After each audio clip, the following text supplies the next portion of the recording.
안녕하세요. 고려대학교 통계학과 송준 교수입니다.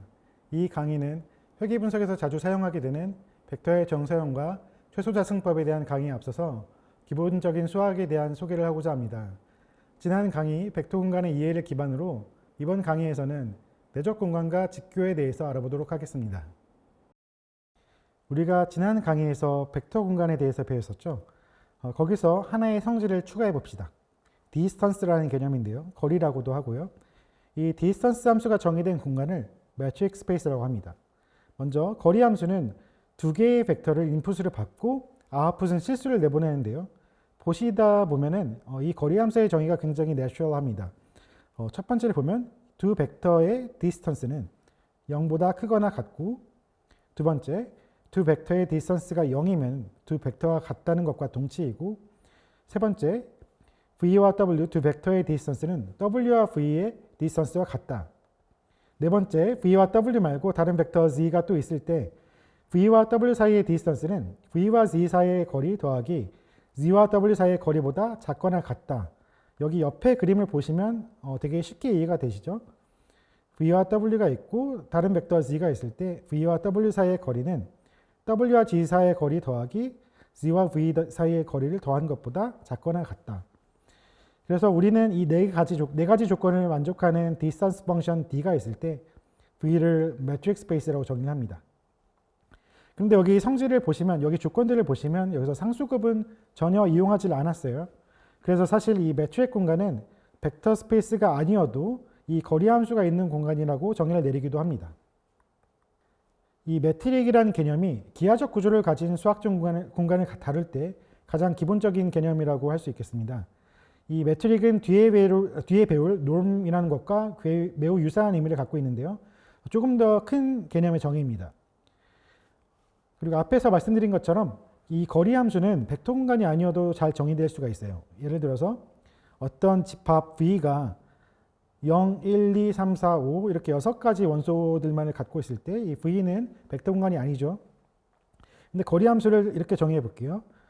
두 원소가 들어왔을 때 그 d of x, y는 1이다. 만약에 x와 y가 다른 원소면, 그리고 d of x, y가 0이다. 만약에 두 원소가 같다면, 이렇게 거리 함수를 정의한다면 앞에서 얘기한 네 가지 조건, 매트릭 공간의 네 가지 조건을 다 만족하게 됩니다.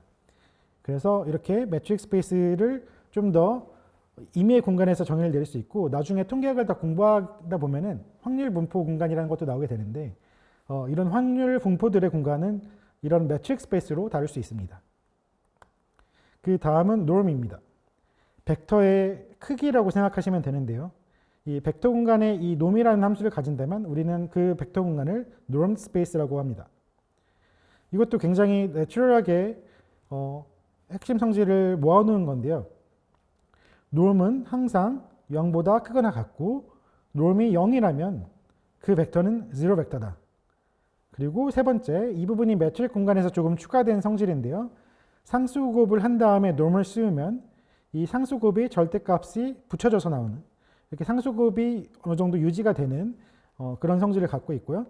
그리고 마지막으로 두 벡터를 더한 뒤 norm을 씌우면 그 각각의 norm을 더한 것보다 작거나 같다.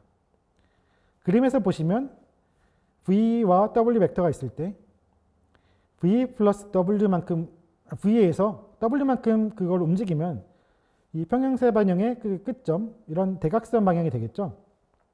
그래서 V 플러스 W의 norm을 생각해 보면 이 norm은 삼각형에서 제일 큰 변의 길이가 되고, 그리고 이 제일 큰 변의 길이는 V의 norm과 W의 norm을 더한 것보다 작거나 같다. 이런 식으로 표현할 수 있습니다. 삼각형의 형태로 표현되기 때문에 삼각부등식이라고도 많이들 표현하고요. 여기서 V의 norm이 벡터 V의 원점으로부터의 거리라고 생각을 할 수 있기 때문에 norm이 있다면 distance라는 함수를 다시 정의할 수 있습니다. 함수를 d of VW를 norm of V-W라고 정의를 내린다면 이 함수가 앞에 매트릭 공간의 성질을 다 만족한다는 것을 확인할 수 있고, 이렇게 norm으로부터 매트릭을 induce 할 수 있습니다. norm의 예제를 살펴보면은 여기서는 n차원인데 같은 공간이라고 해도 norm은 되게 굉장히 다양하게 정의가 될 수 있습니다. 우리가 자주 쓰는 각 좌표값을 제곱해서 더하고 루트를 씌워준 이걸 저희가 그 유클리디안 놈이라고 부르고요. 아니면 스탠다드 놈이라고도 하고요. 이걸 좀 제너럴라이즈해서 제곱하고 루트 씌우는 게 아니라 P제곱을 해주고 다시 원래대로 리스케일링 해주는 것을 LP 놈이라고 해요. 여기서 P는 1보다 크거나 같은 그런 것들을 주로 쓰고요. 그리고 그 다음에 맥시멈 놈은 이건 LP 놈에서 P가 무한대로 갈 때 그 형태가 같아지기 때문에 이제 맥시멈 놈이라고 표현을 하는데, 그 좌표들이 있을 때 그 중에서 절대값이 제일 큰 값을 이거의 놈으로 받는 걸 맥시멈 놈이라고 합니다. 그리고 마지막으로 L0 놈이 있는데, 이 L0 놈은 사실 실제 놈은 아니에요. 그 앞에 놈의 성질을 다 만족시키진 않지만 통계학 방문론에서 스파르스 모델을 다룰 때 굉장히 많이 쓰이기 때문에 여기서 소개해 봤습니다. L0 놈이라는 것은 X의 L0 놈은 X가 좌표들이 딱 n개가 있을 때 논지로 컴포넌트들의 개수를 다 카운팅한 그 값을 L0 놈이라고 합니다. 그래서 나중에 이 L0 놈은 변수 선택과 같은 그런 방법론에 많이 쓰입니다. 그리고 앞에서 말씀드린 LP 놈은 가장 많이 쓰이는 것들 중에 하나인데요. 그럼 P에 대해서 어떤 성질을 갖고 있는지 간략하게 보면요. 먼저 위쪽 그림들은 이제 2차원일 때, 그리고 아래쪽 그림들은 3차원일 때 그 놈이 1인 벡터들을 모두 모아놓은 그런 유닛 서클들을 가져와 본 거예요. 그래서 가운데 것, 위에는 1이 되고 아래 거는 이제 9가 되겠죠. 그래서 원점으로부터 거리가 1인 것들을 모아놓은 게 1이나 9의 형태로 나타나겠죠. 스탠다드 놈을 쓸 때 P가 2일 때 그렇고요. 이제 P가 2보다 작아지거나 P가 2보다 커지거나 할 때 형태가 이렇게 다르게 됩니다. 왼쪽으로 가면은 이게 예를 들어서 P가 1일 때 그건 다이아몬드 형태의 놈의 형태를 가지고요. 이 다이아몬드 위에 있는 것들이 다 원점으로부터 거리가 같다. 이렇게 생각하시면 될 겁니다. L1 놈이고요. 좀 뾰족해지고, 그리고 가장 왼쪽에 있는 거는 P가 0.5일 때, 그럴 때 이제 굉장히 뾰족한 형태를 가지게 되죠. 이 원점으로부터의 거리가 같은 걸 모아놨는데 저렇게 2차원 베이시스, 스탠다드 베이시스에선 이런 식으로 표현이 됩니다. 그래서 이 두 가지는 나중에 또 스파르스 모델링에 굉장히 많이 쓰이는 놈이 되고요. 그리고 이제 P가 커진다면 이렇게 점점 커져서 그 맥시멈 놈과 비슷하게 이 마지막 거 P가 100일 때인데요. 이건 이 네모가 다 이게 원점으로부터의 거리가 같은 것들을 모아놓은 게 이런 식으로 표현이 되게 됩니다. 그럼 이제 내적 공간에 대해서 알아보죠. 벡터 공간 V가 다음의 성질을 만족하는 이너 프로덕트 함수가 있을 때 우리는 V를 내적 공간이라고 얘기합니다. 이 내적 공간은 프로젝션과 굉장히 밀접한 연관을 갖고 있는데요. 이 내적이라는 함수, 이너 프로덕트는 디스턴스처럼 이 바이베리에이트 펑션 형태를 갖고 있는데 성질이 조금 다릅니다. 먼저 같은 벡터를 넣었을 때 그 값은 언제나 0 이상이어야 되고, 같은 벡터를 내적한 게 0인 것과 그 벡터가 0인 것은 동치입니다. 그리고 이 3, 4, 5번을 다 합치면은 이 내적 공간은 바이베리에이트 펑션인데 이제 바이리니어한 성질을 갖고 있고, 바이리니어하다는 얘기는 상수곡과 벡터 덧셈이 유지된다는 거죠. 그 두 바이베리에이트 펑션에 대해서. 그래서 바이리니어 함수이고 시메트릭한 함수가 된다는 성질을 갖고 있습니다. 그래서 V, W 내적한 것과 W, V 내적한 게 같다. 지금은 이 개념이 바로 와닿지 않을 수 있는데요. 뒤에 설명을 계속 듣다 보면 내적에 대한 개념이 어느 정도 자리를 잡을 테니까 지금은 마음 편히 지나가도 괜찮을 것 같습니다. 가장 먼저 보이는 내적의 성질로는 내적 공간 V의 내적으로부터 norm을 다음과 같이 정의를 하면은 norm of V는 root of V들의 내적, 이렇게 정의를 내리면 이 norm이라는 함수는 앞에서 얘기한 norm의 네 가지 성질을 다 만족시킬 수 있는 걸 확인할 수 있습니다. 그래서 norm이라는 것은 이너 프로덕트로부터 인듀스 할 수 있고, 그래서 이너 프로덕트가 좀 더 조그만 공간이라고 할 수 있겠습니다. 내적 공간의 예제를 더 살펴보면 가장 흔하게 쓰이는 내적은 스탠다드 이너 프로덕트 아니면 닷 프로덕트라고도 많이 불리는 이 수식입니다. x하고 y가 n차원 공간에 있을 때 x와 y의 이너 프로덕트는 x 트랜스포즈 y 혹은 각 x와 y의 컴포넌트끼리 다 곱한 다음에 다 더한 이런 것을 스탠다드 이너 프로덕트라고 합니다. 그리고 또 다른 예제로는 함수 공간이 있을 때 두 함수가 L2 스페이스에 있을 때 두 함수의 내적은 두 함수를 다 곱한 것의 적분이라고 표현할 수 있습니다. 이렇게 된다면 앞에서 얘기한 내적의 성질을 다 모두 만족하게 되고 또 이거를 이용해서 놈을 인듀스하는 것을 확인할 수 있습니다. 다음은 가장 중요한 내적의 성질입니다. V와 W 두 벡터가 있을 때 두 벡터의 내적이 무슨 의미를 갖고 있는지 알고 싶어서 하는 게 여기에 목표고요. V와 벡터를 그리고 W의 끝점에서 V의 끝점으로 화살표를 하나 그리면 이 벡터는 V 빼기 W가 되겠죠. 이렇게 삼각형을 하나 그릴 수 있는데 이 V 빼기 W 이거의 길이를 계산해 보면 먼저 내적으로 계산을 해볼게요.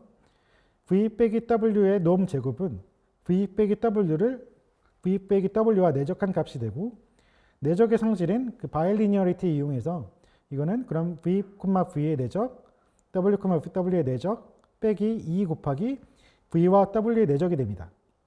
또다시 V, V의 내적은 V의 놈 제곱이고 W, W는 W의 놈 제곱이 되겠죠.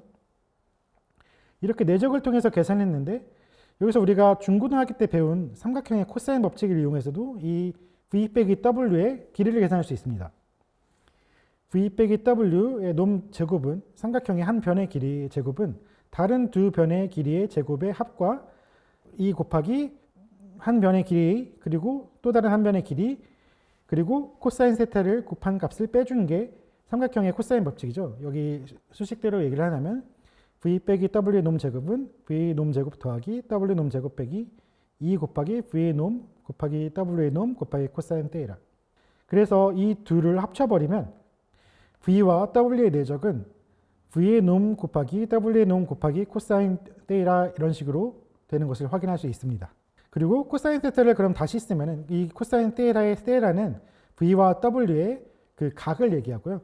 코사인 테타를 다시 쓰면 분자가 V와 W의 내적, 분모가 V의 놈 곱하기 W의 놈 이렇게 되죠. 그리고 놈은 내적으로부터 계산을 한 거기 때문에 이 코사인 테타는 다 내적으로만 정의를 할 수 있습니다. 그래서 이렇게 내적은 거리라는 개념에서 더 나아가서 벡터 공간에 벡터들 사이에 각이라든지 그런 기하적 구조를 더 많이 담고 있습니다.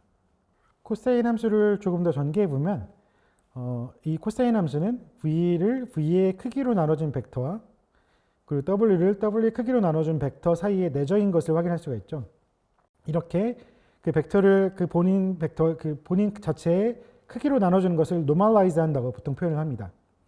그리고 코사인 함수는 오른쪽 그림처럼 마이너스 1과 1 사이를 출렁이는 웨이브 형태의 함수잖아요. 그래서 1은 세이라가 0일 때, 그리고 마이너스 1은 세이라가 그냥 파이일 때, 그리고 0이 되는 지점을 보면 직각이 되는 2분의 파이와 2분의 3파이에서 제로 값을 갖게 되죠. 그래서 그림을 그려보면 V와 W가 평행할 때는 normalized 한 두 벡터의 내적이 1 또는 마이너스 1이 되고 같은 방향이면 1, 그리고 반대 방향으로 평행하게 있으면 마이너스 1이 되는 것을 확인할 수 있습니다. 그리고 벡터가 이렇게 직교할 경우 두 벡터의 내적 값은 0이 되죠. 이렇게 내적으로부터 기하적인 구조를 좀 더 구체적으로 파악할 수 있고요. 이로부터 나온 몇 개 개념을 좀 더 설명을 해드리면요.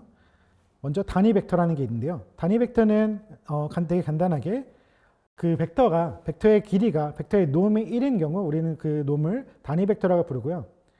예를 들어서 앞에서 했던 것처럼 벡터를 그것의 놈으로 나눠준다면 벡터의 크기에 대한 개념은 다 normalize 해서 버려버리고 그 벡터의 방향만 뽑아내는 거죠. 그리고 또 직교라는 개념을 성립할 수 있습니다. 두 벡터의 내적이 0인 경우 우리는 두 벡터가 직교한다라고 하고요. 올소고널하다고 표현하기도 하고요. 그리고 이 다음과 같은 노테이션을 씁니다. 예제로 우리가 잘 알고 있는 피타고라스 정리도 좌표에 대한 개념을 쓰지 않고도 이렇게 정리를 할 수가 있습니다.